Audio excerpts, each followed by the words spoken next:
הגענו לכנסת היום לפגישה עם שר העלייה והקליטה אופיר סופר לטובת העולים, כי באמת יש הרבה עדיין למי לעזור, ויש הרבה שנמצאים עדיין בתוך צרה ושביה, ואנחנו שואפים ורוצים להמשיך, ואנחנו עושים את זה עד היום הזה, מהיום הראשון למלחמה. במסגרת ארגון כנפי אמונה, ברוך השם, זכינו כבר להביא אלפי יהודים לארץ ישראל מתוך המלחמה הזאת שנמצאת באוקראינה.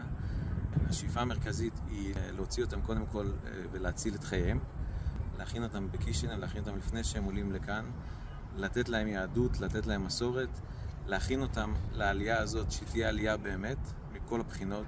אחרי שמביאים אותם כבר ומגיעים לארץ ישראל, לסייע להם ולעזור להם במה שאפשר בקליטה שלהם כאן בארץ. אני מקווה שהפגישה הזאת שלנו כאן עם השר אופיר סופר, שר העלייה והקליטה, באמת תצא לנו מזה תועלת כזו, שבאמת נקבל יותר הכרה, יותר שיתוף פעולה, ובזכות אותו שיתוף פעולה נוכל לעשות יותר למען הציבור הגדול של העולים שכבר נמצאים כאן בארץ, ולמען אלו שעדיין נמצאים בתוך המלחמה, והמלחמה הזאת עדיין בעיצומה, ואנשים יהודים שנמצאים תחת הפצצות בכל יום, ומבקשים ומתחננים לצאת משם בכל מיני דרכים, אנשים שאין להם יכולות כאלה, אנשים שהם במצבים רפואיים קשים, משפחות, אנשים שתלויים בכל מיני גורמים שבגללם הם לא יכולים לצאת.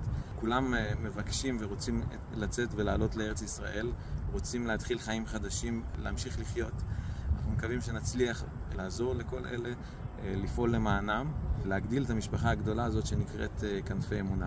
בעזרת השם נמשיך, ובעזרת השם אנחנו נצליח.